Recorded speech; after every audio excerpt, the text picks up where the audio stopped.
زیادہ تھی. تو زیادہ گندم پیدا ہونے کے باوجود یہ قلت کیسے پیدا ہو گئی؟ کیونکہ گندم کو سمگل کرایا گیا.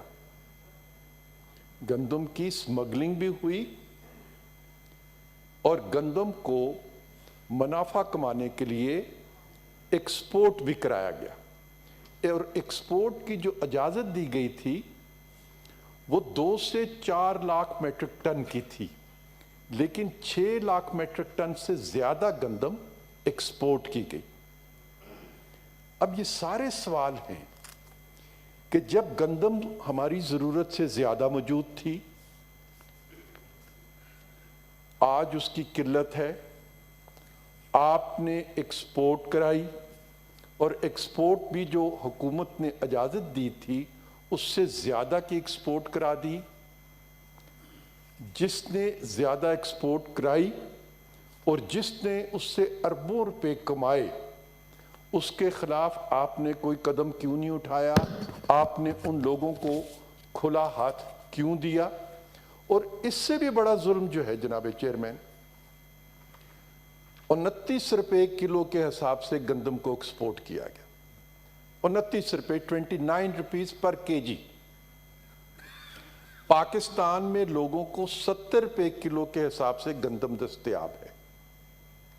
29 روپے کلو کے حساب سے ہماری پیدا کی ہوئی گندم دنیا میں لوگوں کو میسر ہوئی، اور جنہوں نے پیدا کی تھی، جس کی محنت سے خون پسینے سے وہ گندم پیدا ہوئی، وہ آج اپنی گندم کو 70 روپے کلو کے حساب سے خرید رہا ہے. اگر آسان لفظوں میں اس کو کہا جائے تو ایسے ہے کہ جو روٹی مجھے 17 سے 18 روپے میں ملے گی، وہ روٹی دنیا کو میں نے 6 روپے کی دی. اپنے لوگوں کے بھوک کی قیمت پر میں نے کسی کی جیب کو بھرا، اپنے لیے بھوک خریدی، اپنے لیے بھوک سے موت خریدی، اپنے لوگوں کو قحط کا شکار کیا اور اپنے چند دوستوں کی جیبوں کو ڈالروں سے بھر دیا. یہ المیہ ہے. جناب چیئرمین، کہا یہ گیا کہ صوبوں نے ہمیں اطلاعات وقت پر نہیں تھی دی. صوبوں میں حکومت کس کی ہے؟ کیا پنجاب میں پاکستان پیپلز پارٹی کی حکومت ہے یا پاکستان مسلم لیگ نون کی حکومت ہے؟ خیبر پختونخوا میں حکومت کس کی ہے؟ کیا خیبر پختونخوا میں عوامی نیشنل پارٹی کی حکومت ہے، PMLN کی حکومت ہے یا پیپلز پارٹی کی حکومت ہے؟ جناب والا، مرکز میں بھی آپ حکومت میں، پنجاب میں بھی آپ حکومت میں، خیبر پختونخوا میں بھی آپ حکومت میں، آپ کی اپنی حکومتیں بقول آپ کے آپ کو غلط اطلاعات فراہم کر رہی ہیں. تو مجرم کون ہوا؟ اطلاع دینے والا بھی اور اطلاع لینے والا بھی. اس مجرم کے ساتھ آپ کیا سلوک کریں گے؟ کچھ پتہ نہیں. کیونکہ آپ کو تو اپنا وہ انتقام لینا ہے کہ جن لوگوں کو آپ سیاست کے میدان میں ختم نہیں کر سکتے، انہیں احتساب کے نام پر آپ نے ختم کرنا ہے. لہذا آپ کے لیے لوگوں کی بھوک، اس کا حل کرنا، وہ آپ کی توجہ نہیں چاہتا. آپ کی توجہ ہے کہ کس احتساب کے ذریعے اپنے کس سیاسی مخالف کو پھانسی کی کوٹھڑی میں رکھنا ہے، کس سیاسی مخالف کو احتساب کے نام پر ایئر کنڈیشنر سے، دوائی سے، بستر سے محروم کرنا ہے. آپ تو جیل میں بھی لوگوں کو زندہ رہنے کے حق سے محروم کرنا چاہتے ہیں. آپ کہتے ہیں کہ سکون قبر میں ہے. سکون قبر میں اس کے لیے ہے جس نے اپنے لوگوں کے منہ سے روٹی کا نوالا نہیں چھینا، اور جس نے روٹی کا نوالا اپنے لوگوں کے منہ سے چھینا ہے اس کے لیے قبر میں سکون نہیں، قبر کا عذاب ہے۔ اس دنیا میں بھی آپ کو جواب دینا ہوگا اور قبر میں بھی آپ کو جواب دینا ہوگا۔ جناب والا، مجھے یہ بتائیے، آٹے کا بحران واحد بحران نہیں ہے۔ چینی کی قیمتیں کیوں بڑھی؟ چینی بھی پاکستان میں وافر پیدا ہوئی،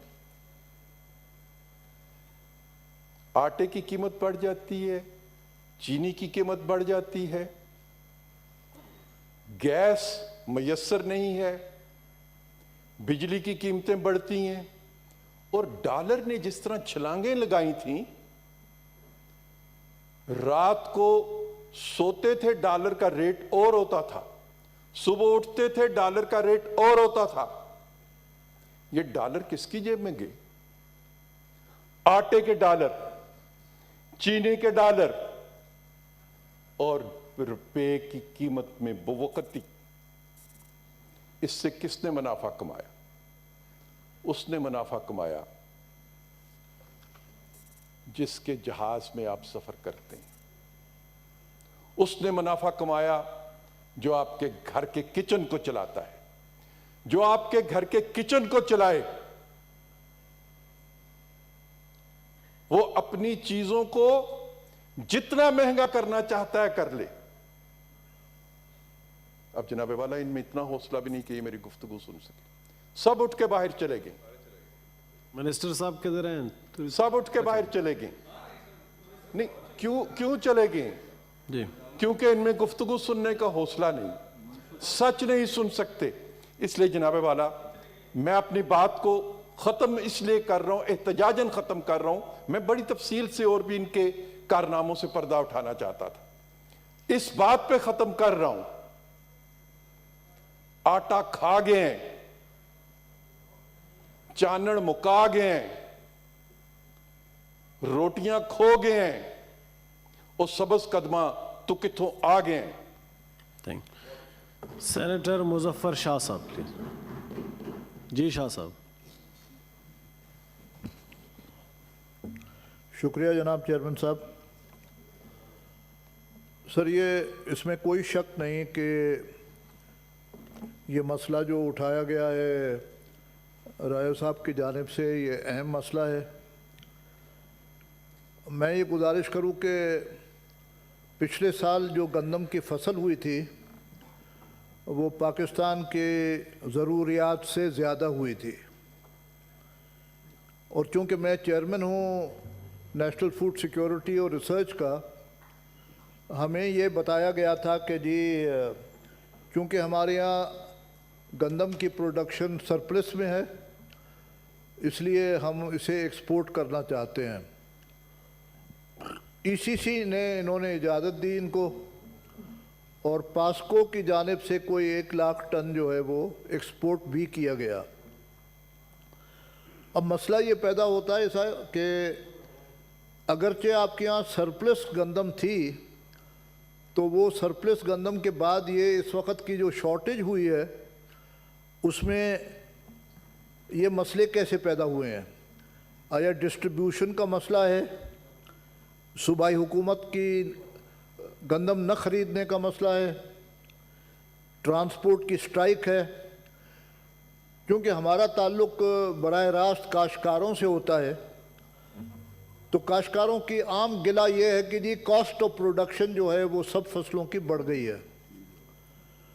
اس میں یوریا بڑھ گئی ہے، ڈی اے پی بڑھ گئی ہے، 23 نائٹرو فاس بڑھ گیا ہے، بیج بڑھ گیا ہے، الیکٹرسٹی کا ٹیرف بڑھ گیا ہے، لیکن اس کے ساتھ جو قیمتیں ہیں ہمارے ہاں کراپس کی، وہ ان کا جو نیکسس ہے وہ صحیح طور پہ ان جو کاسٹ آف پروڈکشن ہے وہ کور نہیں کر رہا۔ اور میں نے خود کہا ہے، ہمارے دوستوں نے کہا ہے، اسٹینڈنگ کمیٹی میں منسٹری سے کہا ہے کہ یہ بہت ضروری ہے، جیسے ہندوستان میں ہوتا ہے کہ 16-17 فصلوں کے لیے بیجائی سے پہلے آپ ایک منیمم سپورٹ پرائس مقرر کریں جس میں آپ یہ دیکھیں کہ جی کاسٹ آف پروڈکشن کے جو ایلیمنٹس ہیں وہ کتنے ہیں، اور اس سال کے لیے جیسے کاٹن ہے، ویٹ ہے، شوگر کین ہے، میز ہے، اس سیزن کے لیے ان کی منیمم سپورٹ پرائس کیا ہونی چاہیے۔ میں آپ سے پھر گزارش کروں گا کہ یہ بے حد ضروری ہے کہ آپ ایک منیمم سپورٹ پرائس تعین کریں ہر سیزن کے لیے، تاکہ کاشتکاروں کا جو مفاد ہے اس کا تحفظ کیا جائے۔ صرف یہاں پہ ہمارے یہاں تو ماشاءاللہ اللہ کا شکر ہے کہ چینی میں بھی سیاست آ جاتی ہے، آٹے میں بھی سیاست آ جاتی ہے، احتساب میں بھی سیاست آ جاتی ہے۔ میں آپ سے یہ گزارش کروں گا کہ آپ یہ ریفر کر دیں standing committee national food security کو، اس ہدایت کے ساتھ